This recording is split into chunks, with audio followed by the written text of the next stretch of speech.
돌아와 감사한 한 사람이라는 제목으로 하나님 말씀 증가하도록 하겠습니다. 우리는 하루에도 수없이 많은 은혜를 누리며 살아갑니다. 아침에 눈을 뜨는 것부터 하나님의 은혜입니다.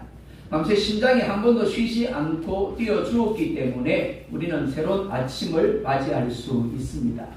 숨을 쉬는 것이 은혜입니다. 두 발로 걸을 수 있는 것이 은혜입니다.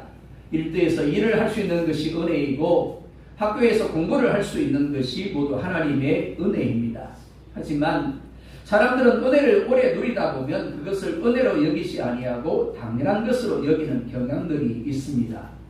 병상에 있을 때는 퇴원할 수 있으면 소원이 없겠다라고 합니다. 목회를 하면서 병원을 신방할 때가 참 많습니다. 중환자실에 누워있는 성도를 신방하면 그럽니다. 소원이 하나밖에 없답니다. 목사님 일반 병실로 옮겼으면 좋겠습니다. 일반 병실로 옮겼습니다. 그럼 뭐라 그럴까요? 목사님 퇴원할 수 있으면 좋겠습니다. 퇴원을 합니다. 그것만큼 기쁨이 없는 거죠. 감사함이 없습니다. 근데 오래가지 않습니다. 얼마 지나지 않아서 건강한 것을 당연하게 생각을 합니다. 직장을 얻었을 때는 어떻습니까? 청년 사역을 하다 보면 청년들의 기도는 늘 똑같습니다. 하나님, 목사님 이제 졸업을 합니다. 취업해야 됩니다. 기도해 주세요. 정말 사모하면서 기도를 하고 합격이라는 소식을 얻었을 때 정말 기뻐하고 감사합니다. 얼마나 갈까요? 얼마 안 있다가 이럽니다. 목사님 힘들어 죽겠습니다. 그만두려고 합니다. 자녀를 허락받았을 때 어떻습니까? 정말 기쁘죠. 감사합니다. 어느 순간에 자녀 때문에 걱정하고 자녀 때문에 불평을 합니다. 하나님께서 주신 것은 변하지 않았는데 우리의 마음이 변한 겁니다. 하나님이 이스라엘 백성들에게 절기를 지키라고 하신 이유가 여기에 있습니다. 절기는 단순한 행사나 종교적인 의식이 아닙니다. 하나님의 행하신 일을 잊지 않게 하시려는 하나님의 장치입니다. 왜냐하면 사람은 기억하지 못하면 감사하지 않기 때문입니다. 오늘 우리가 지키는 맥주 감사절도 마찬가지입니다. 맥주 감사절은 보리를 추수한 후에 첫 열매를 하나님께 드리며 감사하는 절기입니다. 하나님께서 이스라엘 백성들에게 첫 열매를 가져오라고 명령을 하십니다. 첫 열매가 필요한 게 아닙니다. 모든 것이 하나님께로부터 왔음을 기억하게 하기 위함입니다. 첫 열매를 드리면서 하나님의 은혜를 고백하게 하신 겁니다. 우리의 삶도 다르지 않습니다. 삶 속에서 우리의 힘으로 할 수 있는 것 정말 극히 제한적입니다. 아무리 뛰어난 명이라도 자신의 심장을 스스로 뛰게 할 수는 없습니다. 아무리 훌륭한 농부라도 비를 내리게 할 수 없죠. 아무리 뛰어난 부모라도 자녀의 미래를 온전히 책임질 수는 없습니다.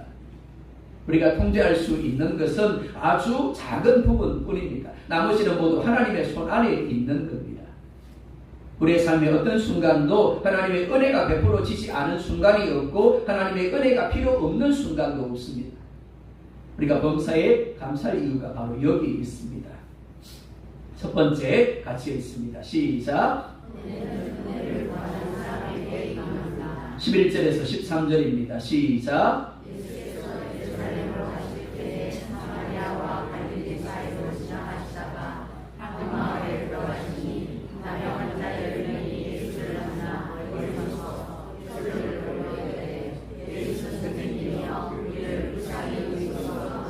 아멘. 예수님이 어디로 가신다고요? 그렇죠. 예루살렘으로 가실 때라고 말씀을 합니다. 이는 단순한 장소 이동을 이야기하는 게 아닙니다. 예수님이 예루살렘으로 왜 가실까요? 죽기 위해서 가시는 겁니다. 십자가에 못 박히기 위해서 가시는 겁니다.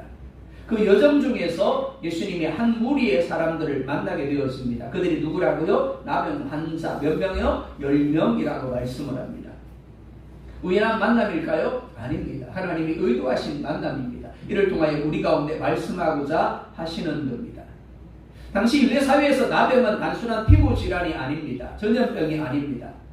나병에 걸리는 그 순간에 그 사람은 하나님의 저주받은 자로 여겨졌습니다. 부정한 자로 여겨졌습니다.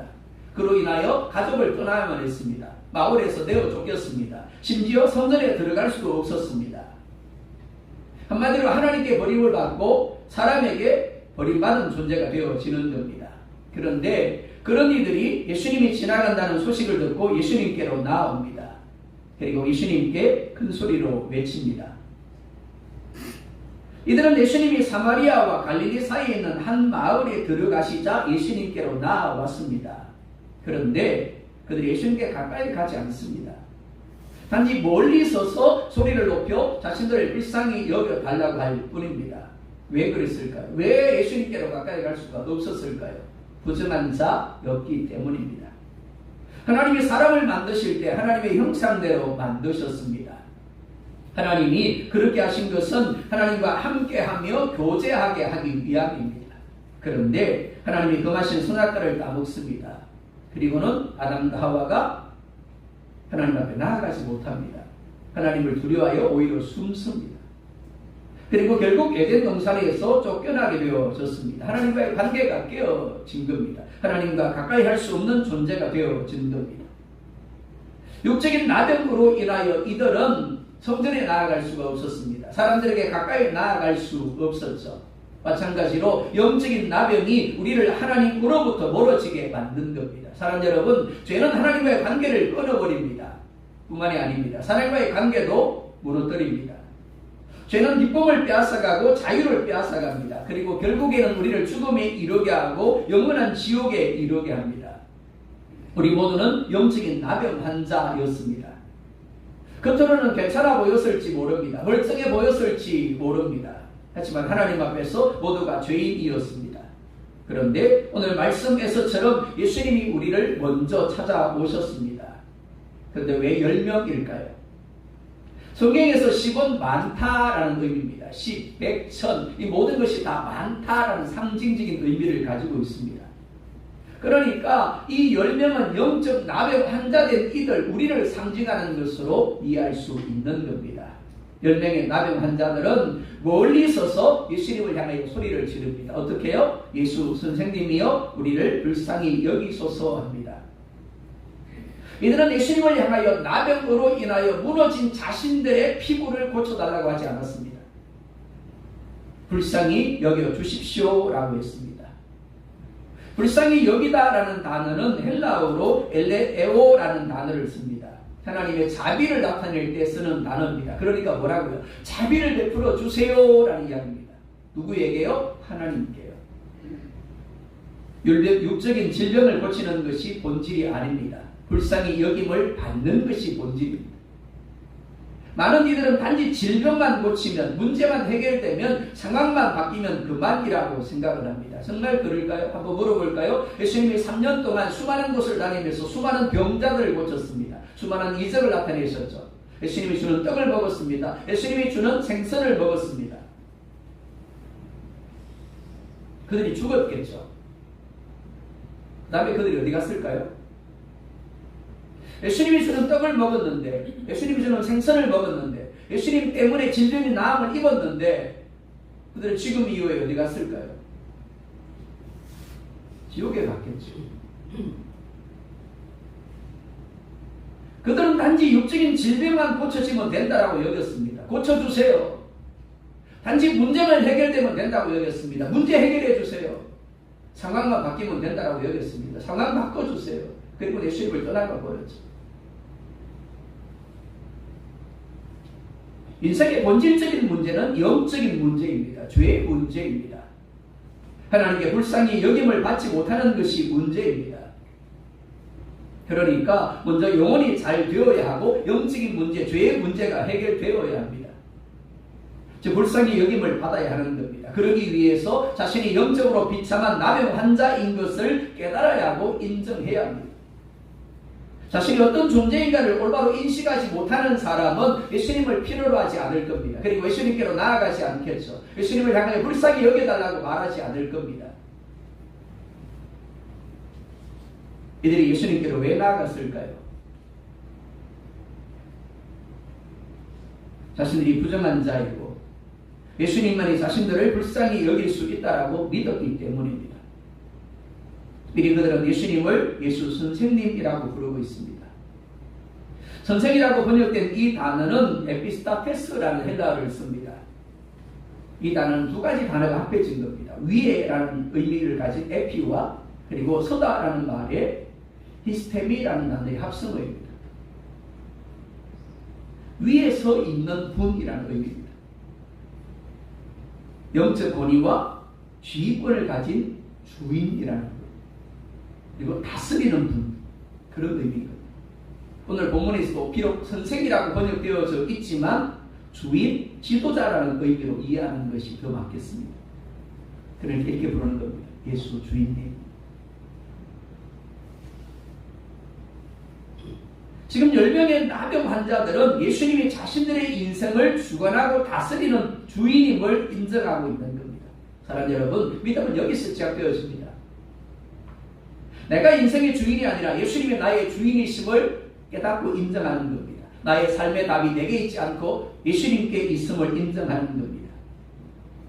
사랑 여러분, 주님 앞에 나아갈 때 단순히 내 눈앞의 문제 해결만을 요구하고 있지는 않습니까? 아니면 내 존재의 본질적인 비참함을 깨닫고 오늘 10명의 나병 환자처럼 주님, 나의 비참함을 불쌍히 여겨주십시오라고 구하고 있습니까? 일이 내 뜻대로 되지 않아 원망이 찾아올 때 내 인생의 진정한 주인이 내가 아니라 예수 그리스도이심을 오늘이 고백하고 있습니까? 두 번째로 함께 읽습니다. 시작. 14절입니다. 시작.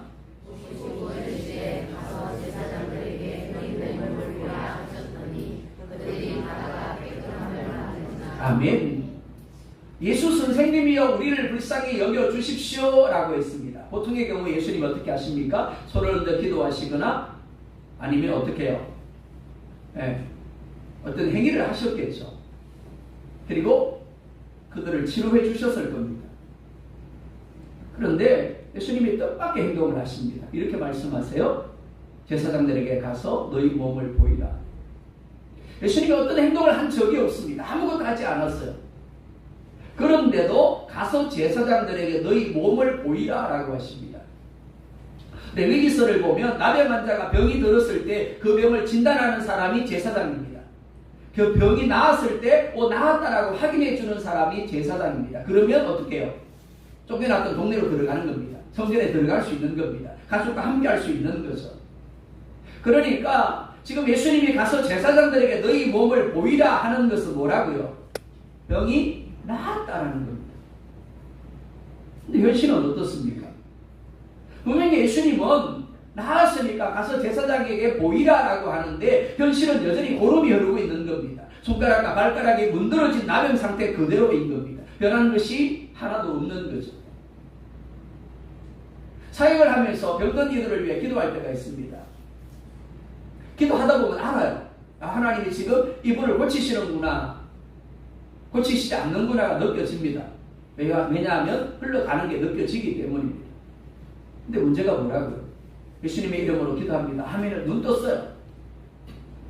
그리고 선포하는 겁니다. 하나님이 집사님을 고치셨습니다. 근데 문제가 뭐라고요? 여전히 아픈 겁니다. 여전히 통증이 있는 거죠. 그러다 보니까 고쳐졌다라는 것을 믿으려고 하지 않는 겁니다. 인정하지 않으려고 하는 거죠. 주님이 오늘 아무것도 하지 않고 단지 가서 제사장들에게 너희 몸을 보이라라고 하는 것은 그들이 예수님을 향하여 선생, 주인이라고 부른 것의 일종의 시험이라고 할 수 있습니다. 내가 너희 주인 맞느냐? 내가 모든 것들을 주관하는 주인임을 믿느냐? 그럼 믿고 가서 제사장들에게 너희 몸을 보이라는 겁니다. 정말 예수님이 주님을 믿는다라면 가라고 하면 가면 되는 겁니다. 여기서 믿음과 현실이 충돌합니다. 많은 이들이 여기서 실패합니다. 왜냐하면 변한 것이 없기 때문이죠. 믿음은 이해한 다음에 순종하는 것이 아닙니다. 하나님이 말씀하셨기 때문에 순종하는 겁니다. 하나님은 결과보다 먼저 순종을 요구하십니다. 이스라엘 백성들이 홍해 앞에 서 있습니다. 하나님이 모세에게 이상한 말씀을 하세요. 모세야, 지팡이를 들고 있는 손을 홍해를 향하여 내밀으라. 그리고 이스라엘 백성들을 홍해를 향하여 나아가게 해라. 갈라졌나요? 아니요. 갈라지지 않았어요. 갈라지지 않았는데 홍해 앞으로 나아가게 하래요. 모세가 하나님을 향하여 반문을 제기할 수 있습니다. 하나님 갈라지지 않는데 어떻게 나가라고 합니까? 라고 할 수 있죠. 근데 모세는 그렇게 하지 않았습니다. 하나님의 말씀대로 즉시 지팡이를 손을 내밉니다. 그리고 어떻게 해요? 백성들에게 홍해를 향하여 나아가라고 명령합니다. 그리고 이스라엘 백성들이 홍해를 향하여 나아갈 때 홍해가 갈라집니다. 그리고 마른 땅이 드러났습니다. 요단강도 마찬가지죠. 갈라지지 않은 강에 언약궤를 맨 제사장들이 발을 집어넣어 잠기자 물이 끊어졌습니다. 오늘도 하나님은 우리에게 먼저 순종을 요구하십니다. 믿음은 현실보다 말씀을 붙드는 겁니다. 내가 보기에, 내가 듣기에, 내가 느끼기에 어떠하든지 말씀을 붙드는 겁니다. 그리고 순종하는 겁니다. 10명의 나병 환자들이 예수님이 말씀하시자 즉시로 제사장에게로 갑니다. 여전히 낫지 않은 모습입니다. 여전히 부정한 모습입니다. 그러니까 마을에 들어갈 수가 없는 존재입니다. 들어가면 어떡하고 사람들이 돌을 던지는 겁니다. 그런데도 그들은 예수님의 말씀을 믿고 제사장에게로 갑니다. 그리고 가다가 깨끗함을 받습니다. 이것이 하나님이 일하시는 방식임을 믿으시기 바랍니다. 바뀌지 않았지만 순종하다가, 변화되지 않았지만 기도하다가, 예배하다가 은혜의 역사를 누리게 되어지는 것. 혹시 기도하는데도 불구하고 아직 아무런 변화가 보이지 않습니까? 하나님이 응답하지 않는 것처럼, 하나님이 침묵하시는 것처럼 느껴지십니까? 낙심하지 마시기 바랍니다. 10명의 나병 환자도 그 자리에서가 아니라 가는 길에서 하나님의 역사를 경험했습니다. 하나님은 오늘도 말씀을 붙들고 순종하는 사람의 걸음을 헛되지 않게 하십니다. 눈앞에 아무런 징조가 보이지 아니하고 손에 잡히는 것이 없어도 오직 주님의 신실하신 약속의 말씀을 믿음으로 순종의 걸음을 내딛고 있습니다. 현실보다 느낌보다 말씀을 붙드시기 바랍니다. 결과보다 하나님을 신뢰하시기 바랍니다. 그리고 하나님의 역사가 나타나기까지 순종의 걸음을 멈추지 마시기 바랍니다. 그 걸음이 하나님의 은혜가 임하고 그 은혜를 경험하는 사람이 하나님을 향하여 감사하게 될 것입니다. 세 번째로 함께 봅니다. 시작.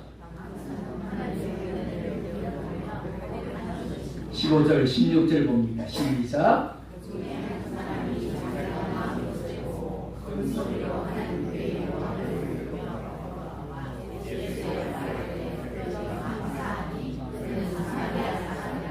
아멘. 예수님의 말씀을 듣고 제사장에게로 가던 10명이 모두 깨끗함을 받습니다.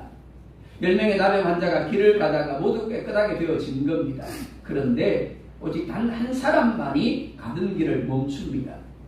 그리고 자기의 나은 것을 보고 예수님께로 돌아와서 큰 소리로 하나님께 영광을 돌립니다. 즉 예수님의 은혜를 고백합니다. 오늘 말씀은 의도적으로 그 사람이 사마리아 사람이다라고 말씀을 합니다. 그러니까 나머지 돌아오지 않은 9명은 유대인이라고 생각할 수 있습니다. 유대인들은 평소에 하나님이 택한 백성이라는 것에 자부심을 가지고 있었습니다. 그리고 사마리아 사람들이 혼혈이라는 이유로 멸시했습니다. 그런데 정작 유대인들은 돌아오지 아니하고 사마리아 사람은 돌아온 겁니다. 오늘날로 말하면 평소에 하나님 하던 믿음의 사람은 돌아오지 않았고 평소에 별로 믿음이 드러나 보이지 않았던 사람은 돌아온 겁니다. 똑같이 은혜를 받았지만 9은 은혜로 생각하지 않았고 단 한 사람만이 은혜로 생각한 겁니다. 받은 은혜가 다르기 때문이 아닙니다. 은혜에 대한 인정의 문제입니다. 하나님이 절기를 지키게 하신 이유가 여기 있습니다. 우리를 하여금 예배하게 하시는 이유가 여기 있습니다. 하나님이 베푸신 은혜를 기억하게 하기 위함이고 인정하게 하기 위함입니다. 한 명의 사마리아 사람처럼 은혜를 누리는 자리에서 돌아와 하나님께 엎드려 경배하며 은혜를 고백하며 감사하게 하기 위함입니다. 사랑하는 여러분, 예배는 단순히 교회에 오는 시간이 아닙니다. 은혜를 고백하며 감사하는 시간입니다. 누구나 하나님의 은혜를 누립니다. 그러나 누구나 감사하는 것은 아닙니다. 하나님이 베푸신 은혜를 은혜로 인식하며 인정하는 사람만이 감사하는 겁니다. 우리의 삶에도 돌아오는 시간이 필요합니다. 맥주감사절은 지난 6개월을 돌아보는 시간입니다. 사랑하는 여러분, 어떻게 여기까지 오셨습니까? 답은 하나님의 은혜입니다. 이를 인정하는 사람은 가던 길을 멈출 수밖에 없습니다. 그리고 예배의 자리로, 감사의 자리로 돌아올 것입니다. 사랑하는 여러분, 감사는 받은 것이 많아서 하는 것이 아닙니다. 받은 것을 은혜로 알기 때문에 감사하는 겁니다. 그리고 감사는 입술에서 끝나지 않습니다. 감사는 하나님께 돌아오는 삶으로 이어집니다. 맥주 감사절인 오늘 우리 모두가 돌아온 사마리아 사람처럼 주님의 발 아래 펴 엎드려서 주님 여기까지 인도하신 것이 은혜입니다라고 고백할 수 있기를 주의 이름으로 축복합니다. 네 번째 마지막으로 이렇게 말씀을 합니다. 함께 읽습니다. 17절에서 19절입니다. 시작.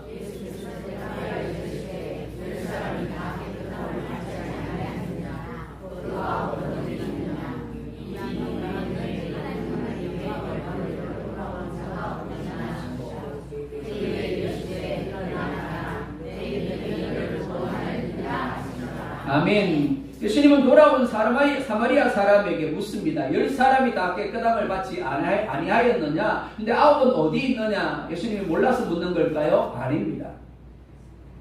예수님은 알고 있습니다. 9이 모두 치유함을 받았다는 것도, 그리고 그들은 돌아오지 아니하고 제사장에게 보이고 가족들에게로, 그리고 친구들에게로, 그리고 마을 공동체 가운데로 나아갔음을 잘 알고 있었습니다. 하지만 정작 와야 될 예수님이 있는 자리는 나오지 아니했습니다. 예수님이 사마리아 사람을 향하여 내 믿음이 너를 구원하였다라고 하십니다. 이 사람을 구원한 것이 무엇입니까? 돌아와 하나님께 영광을 돌리는 겁니다. 구원하였다라는 말, 소조라는 헬라어로 있습니다. 당신이 육체적인 질병이 나았다라는 의미가 아니고 제사함을 받고 영원한 생명을 얻어서 하나님의 자녀가 되었다라는 전인격적인 구원을 가리키는 단어입니다. 그러니까 너 하나님의 자녀 되었어 라는 의미입니다. 10사람 모두 기적을 경험했습니다. 하지만 한 사람만이 예수님을 진정으로 만났습니다. 10사람 모두 건강을 얻었습니다. 하지만 영생을 얻은 사람은 단 한 사람뿐이었습니다. 10사람 모두가 삶을 회복했습니다. 하지만 하나님과의 관계를 회복한 사람은 단 한 사람뿐이었죠. 그 차이는 바로 은혜에 대한 인정과 감사였습니다. 감사는 단순한 예의가 아닙니다. 구원받은 믿음의 열매입니다. 10명의 나병 환자는 우리를 보여줍니다. 우리는 모두 영적인 나병 환자였습니다. 모두 죄 때문에 하나님과 멀어졌던 사람들이었습니다. 그런데 예수님이 우리를 찾아오셨습니다. 십자가에서 우리를 대신하여 피를 흘려 죽으셨습니다. 그로 말미암아 우리를 깨끗하게 하시고 우리에게 새 생명을 주셨습니다. 이를 은혜로 인정하는 사람은 돌아와 주님께 엎드립니다. 그리고 감사합니다. 그렇기 때문에 감사는 믿음의 열매이고 구원의 열매인 겁니다. 혹 하나님의 은혜를 너무 익숙하게 여기며 살아오지는 않았습니까? 이제 다시 돌아와 엎드릴 수 있기를 원합니다. 그리고 감사할 수 있기를 원합니다. 맥주 감사절은 단지 한 해의 절반을 정리하는 절기가 아닙니다. 지난 시간을 돌아보며 여기까지 인도하신 분이 하나님이었다라고 고백하는 날입니다. 우리가 가진 것 가운데 하나님의 은혜가 아닌 것은 하나도 없습니다. 은혜를 받고 떠나는 사람이 아니라 은혜를 기억함으로 돌아오는 사람이 될 수 있기를 원합니다. 무엇보다 문제가 해결되어 감사하는 사람이 아니라 예수님으로 인하여 감사하는 여러분이 되어지기를 원합니다. 그런 감사가 진정 하나님을 기쁘게 하고 또한 하나님 앞에서 인정받는 믿음이 되게 할 겁니다. 그런 저와 여러분이 되기를 주의 이름으로 축복합니다.